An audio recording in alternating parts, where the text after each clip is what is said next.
नमस्कार। थोड़ा मुस्कुराइए, अपने आप को रिलैक्स कीजिए, थोड़ी सी एनर्जी लेके आइए। आज मैं एक इंजीनियरिंग कॉलेज के स्टेज पे खड़ा हूँ और बहुत ही प्राउड फील कर रहा हूँ कि मेरे सामने ऑनर स्टूडेंट्स, ब्रिलियंट माइंड्स, और इन सब के सामने मेरे को एक बोलने की अपॉर्चुनिटी मिली। मेरे लिए एक अपॉर्चुनिटी नहीं, ये एक फुल सर्कल मोमेंट है। बाय द वे, मेरा नाम है आशु बिश्नोई और बेसिकली मैं राजस्थान से हूँ और कर्म भूमि मेरा गुजरात है। वैसे आप में से ऐसे कितने लोग हैं जिन्होंने इस स्टॉक मार्केट रूपी दरिए के अंदर कभी डुबकी लगाई है? Yes please raise your hand. काफी ज्यादा लोग हैं। Small cap, large cap, call, put, derivative सब काम किया है। बट जब हम कॉलेज की डिग्री पूरी करते हैं तो हम एक सीवी बनाते हैं।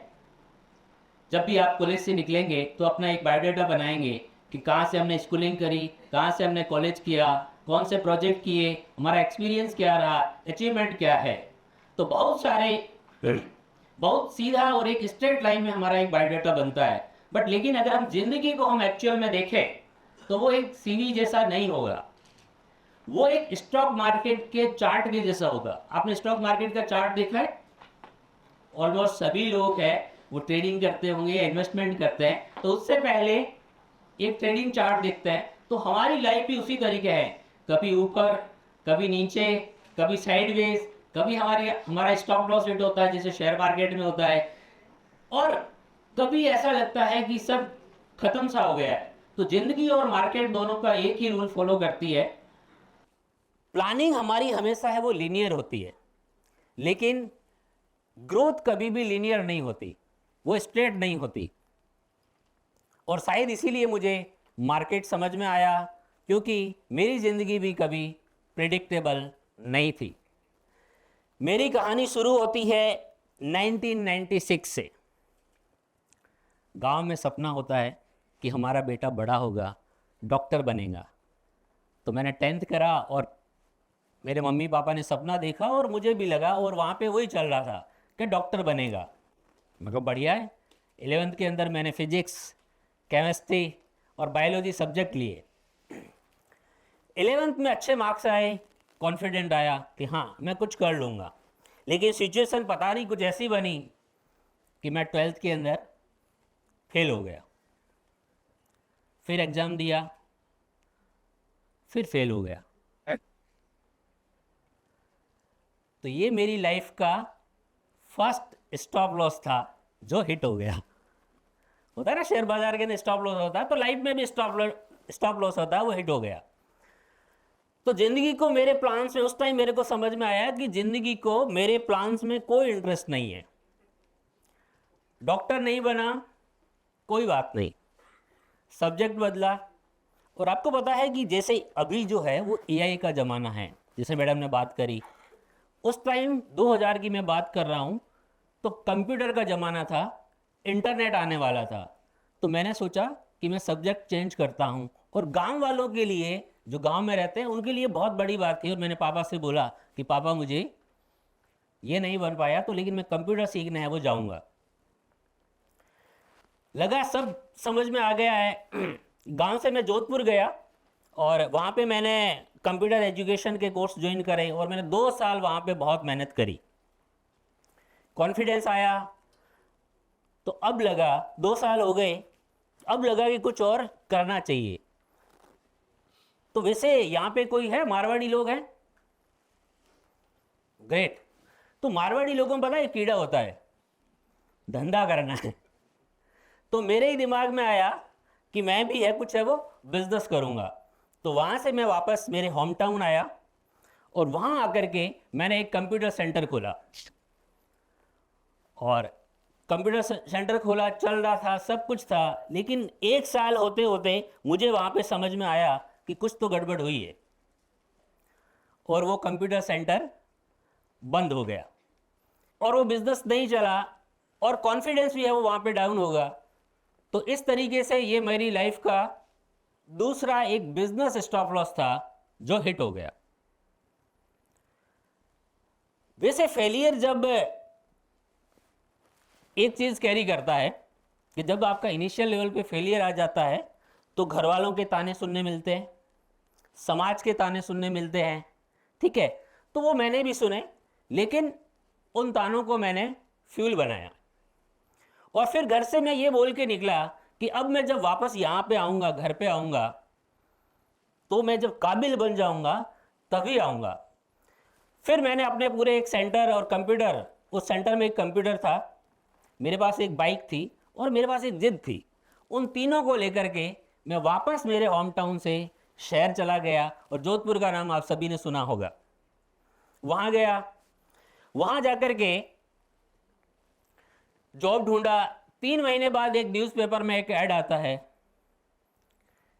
We want tigers. तो मैंने कहा ये तो मेरे जैसा ही जॉब है, और मैं इंटरव्यू देने के लिए गया, सिलेक्ट हो गया। फॉर्चुनेटली वही कंपनी थी जहाँ से मैंने कंप्यूटर सीखा था। जॉब लगी, कंप्यूटर काउंसलर बना, फिर मैनेजर बना, फिर सेंटर हेड बना, और ये इस प्रोसेस में मुझे है वो पूरे 13 महीने लगे। उस टाइम मैंने पहली बार मैं वापस गांव पे आया, 13 महीने बाद मैं वापस गांव आया, और उस टाइम मैंने पहली बार घर वालों की आंखों में एक भरोसा देखा। क्योंकि पहली बार जब मम्मी पापा को आप पैसे देते हैं तो उनको भरोसा होता है, आप कितने भी होनहार है लेकिन आप कमाऊ पूत नहीं है, तो शायद घर वाले भी उतना पसंद नहीं करते। लेकिन मैं उस टाइम उनकी आंखों में एक भरोसा देखा। कुछ समय घर पे बिताने के बाद मैं वापस जॉब पे चला गया। लाइफ स्मूथ चल रही थी, सब कुछ कंफर्टेबल था, सब बढ़िया चल रहा था। और जब जिंदगी कंफर्टेबल होने लगती है तो ग्रोथ रुक जाती है। तो कंफर्ट जोन है वो दुनिया की सबसे ब्यूटीफुल जेल है। वहाँ सब कुछ मिलता है सिवाय ग्रोथ के। तो ज़िंदगी में जब भी आप कंफर्टेबल हो जाओ, मतलब आपका ग्रोथ है वो स्लो हो जाता है। तो मैंने सोचा कि मैं कुछ और करता हूँ। तो मैंने सोचा कि मैं फाइनेंशियल, मेरे एक सज्जन मिले थे और उन सज्जन ने कहा था कि आप यहाँ पे क्या कर रहे हैं, आपको फाइनेंशियल लाइन में आना चाहिए, फाइनेंस में आना चाहिए। मैंने कहा मेरे को तो फाइनेंस का ऐप भी नहीं पता। तो बोले वो मेरा काम है। तो फिर वहाँ से मैंने वो एक डिसीजन लिया और मैं फाइनेंस में आया। और 2006 में मैं पहली बार गुजरात में मेरी एंट्री हुई, और वो फर्स्ट एंट्री थी, और मैं आनंद गुजरात में आया, फाइनेंस के बारे में ट्रेनिंग ली, सब कुछ किया। और आपने नाम सुना होगा IIFL, इंडिया इन्फोलाइन। वहाँ पे मैं ब्रांच मैनेजर बना, और ये मेरा गुजरात में आने का, गुजरात की पहली जगह थी आनंद। तो 2 साल कंफर्टेबली जॉब करने के बाद फिर वही मारवाड़ी वाला कीड़ा लगने लगा कि जॉब में क्या कर रहा हूँ भाई, तू तेरे को तो धंधा करना चाहिए। ये मतलब मैंने सोचा। फिर एक पार्टनर के साथ मिलकर के हमने एक ब्रोकिंग और इंश्योरेंस का बिजनेस शुरू किया। 1 साल हमने बहुत मेहनत करी, और मेहनत करने के बाद भी मुझे लगा था कि हम है वो वापस से फेल हो गए। और ये मेरे करियर का 3rd स्टॉप लॉस है, वो अच्छी तरीके से हिट हुआ। यानी कोई प्रॉफिट बुकिंग अभी तक मैंने नहीं करी है, जैसे ज़्यादातर 90% लोग हैं वो स्टॉक मार्केट में नहीं करते। स्टॉक मार्केट में 90% लोग प्रॉफिट नहीं करते। हो सकता है 10 से 15% लोग हैं वो प्रॉफिट करते हैं, लेकिन मेरे साथ भी बिजनेस में ऐसा हुआ। तो मुझे समझ में आया कि बिजनेस को सक्सेस करने के लिए एक्सपीरियंस लगता है, लेकिन साथ में भी रिसर्च भी लगता है कि आपको रिसर्च भी करना पड़ेगा। फिर 2009 में मैं मुंबई चला गया और एक ब्रोकिंग कंपनी के अंदर वीपी बना। हाँ, इसके बीच में वीपी कैसे बना वो एक कहानी है, लेकिन एक मैं वाइस प्रेसिडेंट बना। फिर से लगने लगा कि लाइफ अब सेट है, फ्लाइट्स, होटल्स, घूमना, लग्जरी लाइफ, अच्छी सैलरी, सब कुछ अच्छा चल रहा था, पहले की तरह एकदम कंफर्टेबल। फिर वही सवाल मेरे मन में उठने लगा, जब लाइफ कंफर्टेबल हो तो क्या करना चाहिए? धंधा? यस या नो? नहीं, इतना पागल नहीं हूँ मैं हमेशा फेल हो जाऊँ। मैं जब बिजनेस करता हूँ तो फेल हो जाता हूँ, तो जब मैं सक्सेसफुल होता हूँ, जब जॉब करता हूँ तो सक्सेसफुल होता हूँ, और बिजनेस में फेल हो जाता हूँ। तो मैंने मेरी लाइफ का पूरा एक पैटर्न देखा, तो समझ में आया कि मैं बिना रिसर्च के बिजनेस शुरू कर देता हूँ, और उसके बाद जब भी स्टडी करता हूँ और उसमें फेल हो जाता हूँ। जैसे होता है ना कि स्टॉक मार्केट के हम स्टॉक ले लेते हैं, शेयर ले लेते हैं, शेयर लेने के बाद हमें लगता है यार मैंने तो जहाँ शेयर लिया था वहाँ से तो नीचे आ रहा है, तो उसके बाद आप रिसर्च करते हो कि हुआ क्या, जबकि रिसर्च है वो पहले करना चाहिए कि मैं इस स्टॉक को क्यों ले रहा हूँ, किस वजह से ले रहा हूँ, कितने साल के लिए ले रहा हूँ, तब जब हम रिसर्च करके लें तो हमें वो एक है वो अच्छा प्रॉफिट है वो दे सकता है। ऐसे ही ज़्यादातर लोगों के साथ स्टॉक मार्केट में होता है। मेरी लाइफ का ग्राफ भी स्टॉक मार्केट के चार्ट की तरह था, दोनों लगभग सेम थे। वैसे बिजनेस करने का कोई गलत डिसीजन नहीं है कि अब मैं बिजनेस करूं और मैंने गलत डिसीजन ले लिया, क्योंकि मेरी प्रिपरेशन अधूरी थी, वहाँ पे अच्छी तरीके से प्रिपरेशन नहीं हुई थी। फिर मैंने मुंबई की जॉब छोड़ करके सूरत में एक ब्रोकिंग कंपनी के अंदर रीजनल मैनेजर आया, यानी वीपी से मैं वापस नीचे आया, रीजनल मैनेजर बना। 6 महीने रीजनल मैनेजर रहा, टॉप परफॉर्मेंस दी, पूरे इंडिया के अंदर टॉप करा। वो मेल अभी भी मेरे पास है, you are the top regional manager of the India. जब लाइफ कंफर्टेबल हो गई फिर मैंने जॉब छोड़ दी।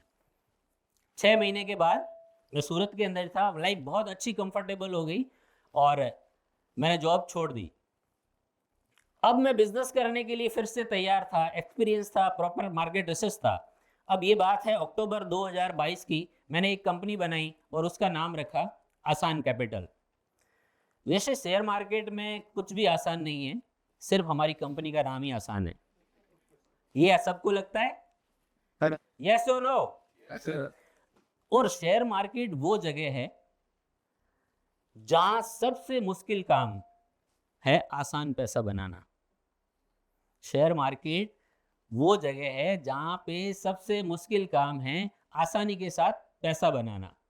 तो 2012 में हमने शेयर बाजार को आसान बनाने के लिए एक सॉफ्टवेयर बनाया, जैसे अभी एआई है, उस टाइम हमने भी एक सॉफ्टवेयर बनाया कि मैं आईटी फील्ड से था, कंप्यूटर आता था, सब कुछ था, तो हमने कुछ कॉपी पेस्ट करके एक सॉफ्टवेयर बनाया और वो सीधा ही सिग्नल जनरेट करता था कि यहाँ पे आपको खरीदना है, यहाँ पे बेचना है, यानी बाई सेल सब कुछ, आपको अपना दिमाग है वो लगाना ही नहीं है। और हमारा बिजनेस है वो चल निकला। लेकिन 5-6 महीने बाद हमें पता चला कि हम तो धंधा कर रहे हैं, अच्छा पैसा बना रहे हैं, लेकिन जो लोग सॉफ्टवेयर को फॉलो कर रहे हैं वो पैसा नहीं बना रहे हैं, क्योंकि उसके अंदर डिसिप्लिन चाहिए और बहुत सारी चीज़ें हैं, तो वो लोग हैं वो प्रॉपर एग्जीक्यूट नहीं कर पा रहे थे। तो हमने उसी बिजनेस को वहाँ पे बंद किया, मतलब बिजनेस बंद नहीं किया, उस प्रोसेस को हमने बंद किया। इसलिए हमने उस सर्विस को बंद कर दिया और म्यूचुअल फंड डिस्ट्रीब्यूटर का काम शुरू किया, डिस्ट्रीब्यूशन। उसमें हमारा इनकम स्लो था, लेकिन हमें पता था कि लॉन्ग टर्म में क्लाइंट बहुत वेल्थ बनाएगा। अब मेरा फोकस तो क्लियर था, आइडिया भी था, तो लोगों को एजुकेट करके इक्विटी म्यूचुअल फंड में लॉन्ग टर्म इन्वेस्टमेंट कराना है। 2019 तक मैंने मेरे बिजनेस में एक स्ट्रांग पोजीशन में ला दिया था और हमारे क्लाइंट्स भी बढ़ रहे थे और उनकी वेल्थ भी बन रही थी और सब कुछ कंफर्टेबल चल रहा था। तो जब लाइफ में सब कुछ कंफर्टेबल चल रहा है तो क्या करना चाहिए? नहीं अभी मुझे जॉब पे नहीं जाना वापस। मैंने 7 साल हो गए बिजनेस को करते हुए और सब कुछ अच्छा चल रहा था, लेकिन 2020 में एक चीज आई जो सबको पता है। क्या आया? कोविड पैंडेमिक आया।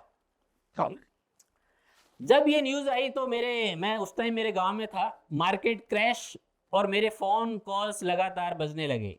सर म्यूचुअल फंड की एनएवी गिर रही है, स्टॉक्स टूट रहे हैं, एसआईपी का क्या करना है, न्यूज में ऐसा आ रहा है कि सब कुछ खत्म हो जाएगा, ऐसा सबको लग रहा था, यही सुनाई दे रहा था सबको, सब जगह से। आप घर पे बैठे थे, यही सब कुछ हो रहा था, लेकिन एक ही चीज था, सब धंधे बंद थे और स्टॉक मार्केट ही चालू था।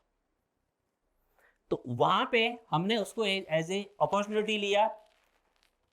तो यहाँ तो ना मेरा कॉन्फिडेंस टूटा, ना मेरा दोबारा कोई स्टॉप लॉस है वो हिट हुआ। आप सोच रहे होगे कि यहाँ पे इनका स्टॉप लॉस हिट हुआ होगा, लेकिन हमारा स्टॉप लॉस हिट नहीं होगा, क्योंकि मैंने इस बार पूरी रिसर्च करके रखी थी। और 28 अप्रैल 2020 को मैंने मेरे सारे क्लाइंट को एक मैसेज किया, ब्रॉडकास्ट किया कि आपको एसआईपी बंद नहीं करना है, स्टॉक्स को आपको बेचना नहीं है, कंटिन्यू रखना है। अगर आपके पास एसआईपी को भरने के लिए पैसे नहीं है तो आप मेरे को अकाउंट नंबर दीजिए, मैं आपके खाते में पैसे ट्रांसफर करता हूँ।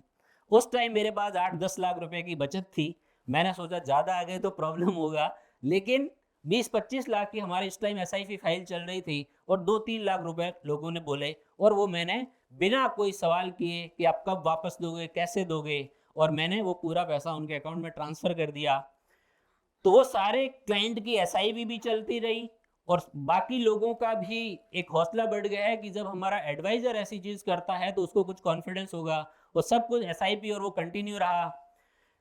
6-7 महीने में जबरदस्त बाजार के अंदर तेजी आई, बुल मार्केट शुरू हो गया। जिन लोगों को मैंने पैसे दिए थे सबके पैसे वापस आ गए। इससे मुझे समझ में आया कि बिजनेस में कैपिटल कंपाउंड से ज़्यादा ट्रस्ट कंपाउंड होता है। यदि आपने एक बार लोगों का ट्रस्ट जीत लिया तो वो बहुत ही फास्ट है, वो कंपाउंडिंग करता है। तो जनरली लोग क्या करते हैं, जब लाइफ में अच्छा वक्त चल रहा होता है तो पता है काजू खाते हैं, अच्छी अच्छी चीज़ों पे आ जाते हैं, बढ़िया बढ़िया चीज़ें करते हैं, ठीक है। लेकिन जैसे ही थोड़ा सा खराब वक्त आया वो मूंगफली पे आ जाते हैं, ठीक है, कॉन्फिडेंस डाउन हो जाता है। लेकिन मेरा मानना ऐसा है कि जब जिंदगी अच्छी चल रही हो ना तो मूंगफली खाइए, और जो आपने खराब वक्त में डिसीजन लिए हैं उनको आप है वो एंजॉय करिए। और जब जिंदगी में सब कुछ अच्छा नहीं चल रहा है, खराब चल रहा है, तब आप काजू पे आ जाइए, अपने कॉन्फिडेंस को बढ़ाइए, स्ट्रॉन्ग डिसीजंस लीजिए, और अपने में खुद में इन्वेस्टमेंट कीजिए, अपने नॉलेज पे इन्वेस्टमेंट कीजिए, और अपनी पर्सनैलिटी पे इन्वेस्टमेंट कीजिए। सब कुछ वापस से लाइफ है वो एकदम सही हो जाएगी। Thank you very much.